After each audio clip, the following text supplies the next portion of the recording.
What's up, everybody? I need you guys to do me a huge favor before we jump into this video. Click that subscribe button for me, give the video a like, and drop a comment below on whatever topic we're going over. I look forward to hearing from you guys.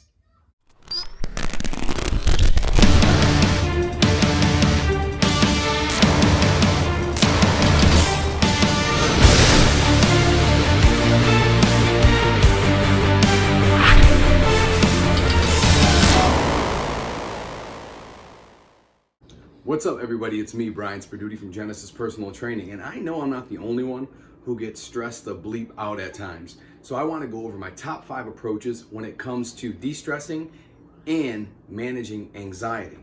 Number 1, working out. I know it sounds silly, but listen, when I get to go to the gym and I get to train hard and I can feel I'm de-stressing and I'm getting out some aggression, afterwards I feel mellow and I feel great and I feel relaxed.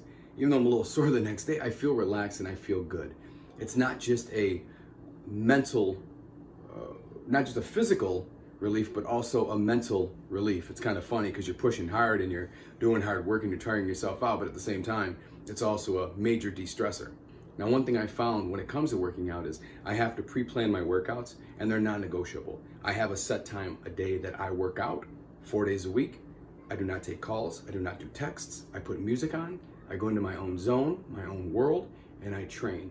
And it is one of the best stress relievers you can incorporate. And I know that because when I go a few days without doing that, I can tell I start getting stressed and I start getting anxious, because what I'm doing usually when that happens is I'm taking on more stress, but also taking out my de-stressor. So that just adds to the pile of stress and anxiety that's building up. And we know once that happens, it can beat you up pretty good. So that's a great approach to de-stressing, is incorporating workouts throughout the week to help you with that. Number 2, sleep. Sleep is so important. If you don't get enough sleep, what you'll find is you're not recovering, you're not getting the rest you need, and you're not re-energizing yourself.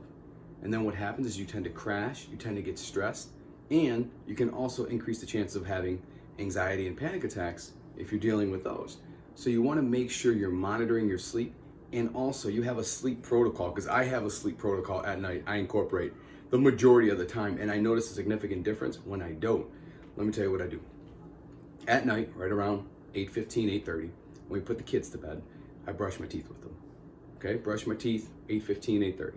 Come back downstairs, make my sleepy time tea, extra sleepy time tea at that. While that's going on, I go upstairs, I set up my diffuser. You can get one of those at any home goods store, Target, or anything like that. It's my aromatherapy. I like incorporating peppermint or lavender or any type of smell that I feel is helping me relax at night. What I do is I set the color of the diffuser to blue. I think it's blue because I'm colorblind, so I'm sure it's a shade of something blue-like. And I watch something very light, usually like a light series or Impractical Joker, something that's easy to watch. Golden Girls, easy to watch. And what I find is within a half hour, I'm out. So now my sleep goes from 9 o'clock till 5:30 or 5:15 when I wake up in the morning.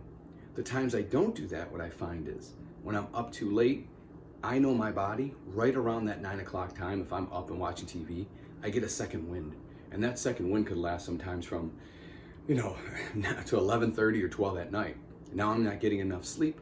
I wake up the next morning, I'm not re-energized, I'm stressing because I'm overtired, my workout is crappy, I don't want to do it.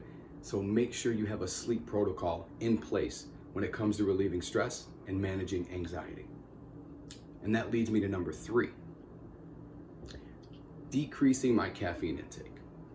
This is something that people know I love my coffee, but what I found I have to do is I have to decrease that, because not only does it help relieve my stress, because it makes me anxious when I drink too much coffee, quite frankly. And when you're overly anxious and you deal with some panic attacks, it could also increase the risk of those panic attacks happening due to overstress and things like that. So what I had to monitor, I did this for about a week, is just managed how much caffeine I was actually taking in per day, and that helped me a whole lot. So what I found was,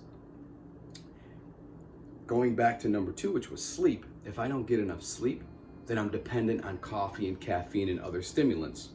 And when that happens, I get overly stressed. So it's like a double-edged sword. You're not getting enough sleep, lack of sleep. You're over-caffeinating yourself. Number 3, what I talked about. And now you're just overstressed, overstimulated, and super tired. And again, extra stress, extra weight gain, water retention, crash. What usually happens when you start crashing and you feel like crap, you tend to binge eat. Because I've been there, I know this happens, I'm not perfect. So I had to manage my caffeine intake and actually see where I actually wanted a coffee and needed a coffee, like the difference between that. Like, did I just want one to want one, or did I actually just need a little burst? So what I went to was, in the mornings, especially on the days I train, because I train early, I don't even have coffee. I do have a little pre-workout, but that's all I have the rest of the day. So I took my caffeine intake to probably 700 milligrams a day, maybe sometimes a little higher, down to probably 3. But what I've noticed is, when I'm home at night, when I'm brushing my teeth at 8, I'm already mellowing out. So the sleepy time tea, the diffuser, light video, fall right to sleep, I'm much more recovered and I'm not caffeine dependent. And that helps a ton when it comes to de-stressing and managing anxiety. And this takes us to number 4. Hang around friends, socialize, laugh. That helps decrease stress and anxiety so much when you can laugh and you can joke with friends. Fortunately enough for me, the gym I work at, I do that a lot. So I'm constantly de-stressing between our, I get heated because of our arguments and then, de-stress because of our jokes.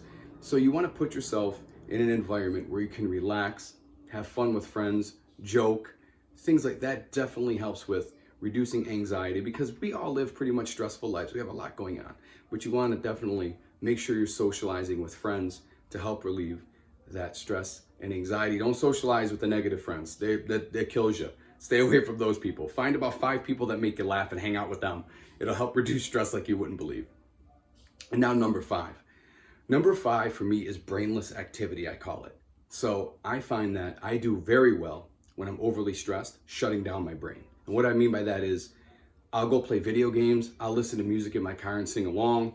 I'll just do things that are brainless, but I find they're stress relievers, usually by myself when I'm singing, but play video games, just kind of find anything you like to do, whether it's knit, yarn, checkers, whatever. Find that one activity that you enjoy and that it's just brainless, you're just moving and you're not thinking about anything, to help you relieve stress and help you manage anxiety.